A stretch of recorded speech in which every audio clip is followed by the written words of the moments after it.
Hi guys! Lately I've been seeing all these amazing customized dolls on Pinterest and on YouTube, and while I'm not an artist, I thought I'd like to give this hobby a try anyway. That's when I found an amazing artist called Delightful, and quickly stalked her all over the internet. She has this whole series about starting your first doll, and I found that advice to be quite indispensable. I'll link the series in the description box below. So, after a few weeks of binging on all of Catherine's videos, I finally got up the nerve to try one for myself. I hopped on Pinterest for inspiration, and I decided to make a doll for my friend Sarah. She does a lot of LARPing, so I thought making a doll from one of her characters would be a cool gift. With Sarah in mind, I got onto eBay and picked up a Cleo Denial. In retrospect, she's probably a little bit more tan than my friend is, but I don't think she'll mind. Sarah has a lot of cool characters, but I decided to go with a werewolf named Tech Support. Yep, that's her name. So let's start on the doll. First, we'll strip her down. Sorry, Cleo.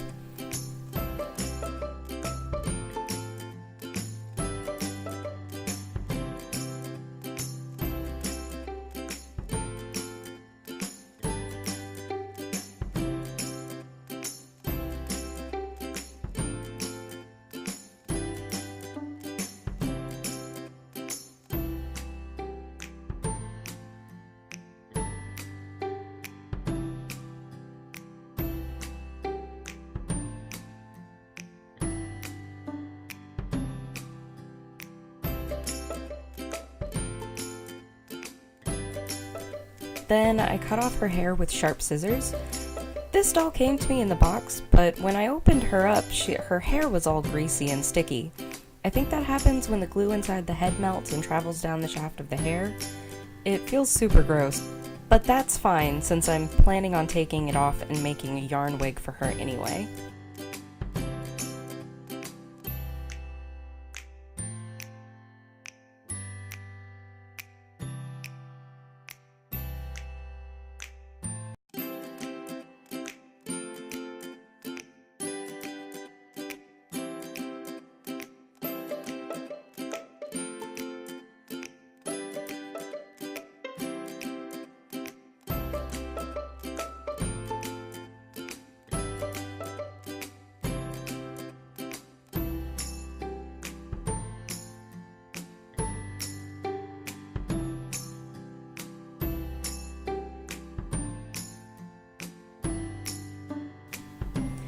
Once she has a nice buzz cut, I need to take off her head. To do this, I boil some water and then soak her head in the water for a few moments. This makes the vinyl nice and squishy.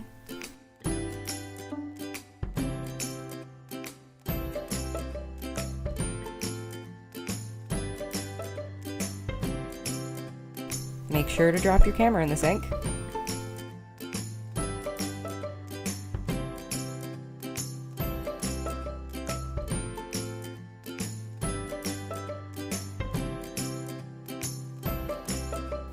Wow, the heads came off way easier than I thought. Okay, now to yank her hair out through the neck hole.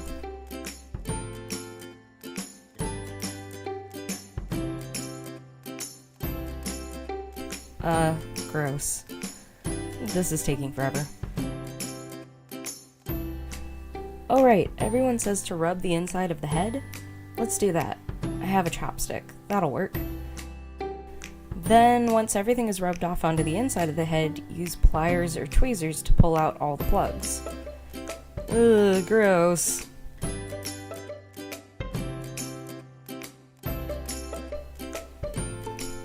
Next comes wiping the factory paint off with acetone.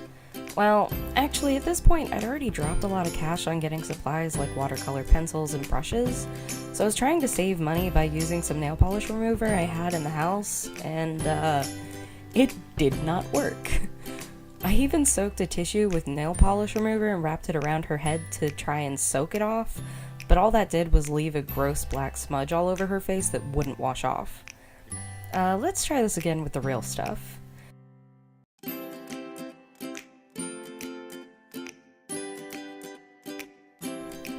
Even though my nail polish remover says its first ingredient is acetone, I think it's lying. So with the 100% acetone, the stains came out right away. So with the 100% acetone, the stains came right off. Unfortunately, I did this off camera because I was starting to get impatient. Okay, now that she's all clean, let's apply some blush. Off camera, I'm picking up a mixture of red and beige. I apply it in the contours of the face, around the temples and forehead, and a little on the nose. Looking at it again, I might have gone a little heavier with the contour. This wasn't building. Now I know that that's because I hadn't sprayed the doll with Mr. Super Clear first.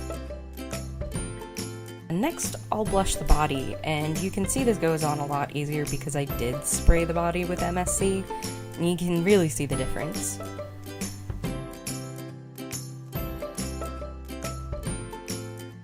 Okay, now on to the scary part, drawing the face.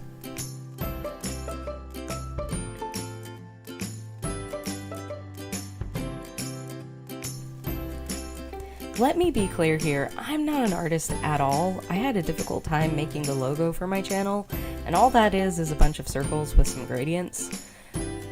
I was sort of operating under the hope that since Monster High dolls are so well sculpted that I'd have a lot of guidelines to help me out, and while I think that's true, there's really no getting around the fact that a lot of talent needs to go into making something like this. It's also a lot harder to film than I thought.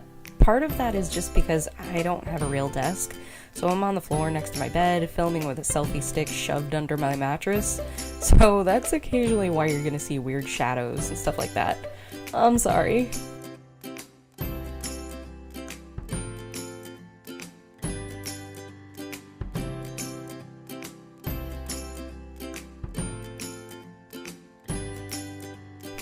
Here I'm blocking out the shapes of the eye with a light brown pencil, and I'll come back in later with a dark brown and eventually a black for the lashes and the eyeliner. I use the same light brown for the shape of the iris.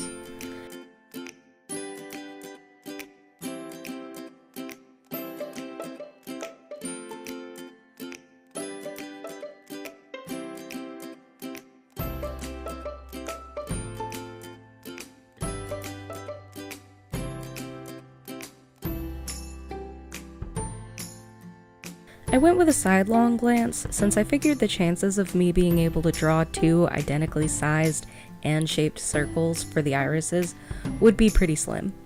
I thought there'd be more wiggle room this way, and I think I was right.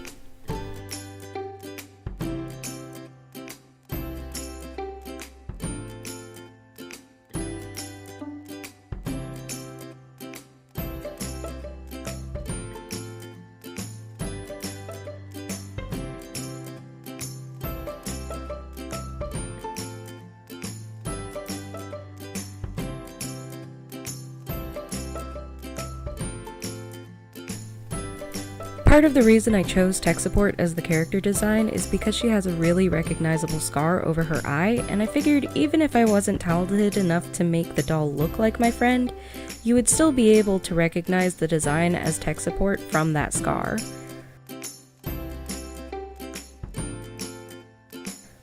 It actually ended up being one of my favorite parts of the doll.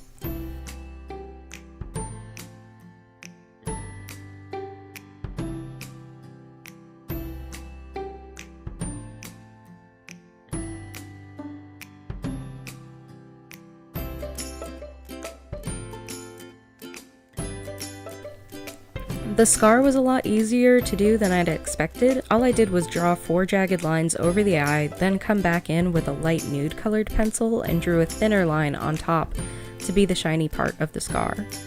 I probably could have made the skin look more puckered around the edges, but I'm happy with how it turned out.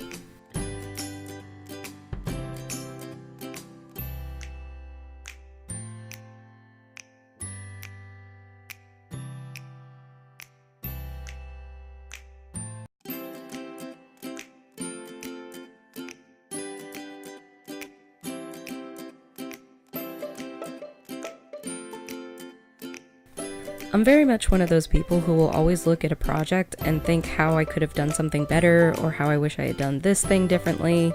Sometimes you just have to call something finished, you know?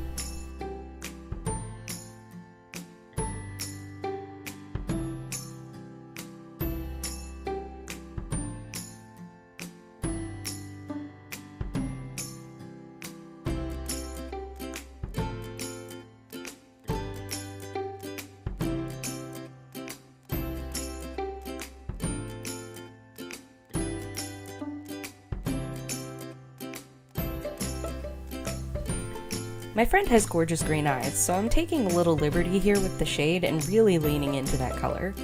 Her character is a werewolf, so some cool colored eyes fit, you know? She's also got black lipstick and lots of piercings. The weather was pretty bad when I filmed this too, with humidity in the 80s each day and weather in around the 90s. It also tried to rain on my doll.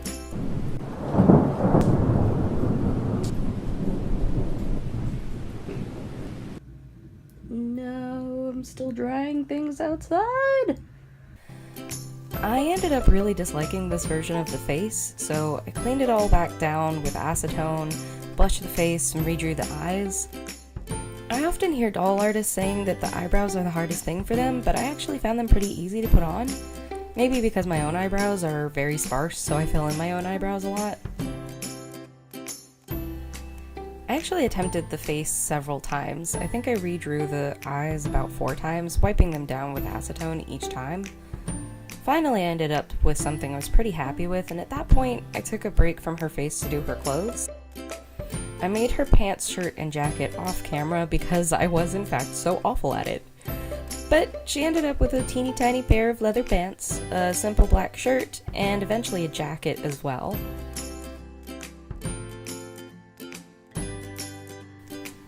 For her barbell piercings, I clipped the balls off of an old bracelet and glued them to her face. For the nose piercing, I took a small loop of jewelry wire and shoved it into her face. I also made a yarn wig using Mosekito's method. I'll link that in the description box too. For the shoes, I stole those from a Draculara that I now own. Considering the fact that this is my first custom and I don't draw or anything like that, I'm pretty happy with her. The wig is my favorite part. Her hair is just so big and wild. I'm also really happy with how the scar over her eye came out. I learned a lot with this project, and I'm excited to try with a few more dolls. In fact, I'm working on a special character for Halloween, so please let me know if you like tech support, and if you have any advice, leave me a comment down below. I could definitely use it. You can follow me on Instagram and right here on YouTube. It would mean a lot to me, and I'll be posting my Halloween cutie on Halloween, so please stop in and see if I've improved at all.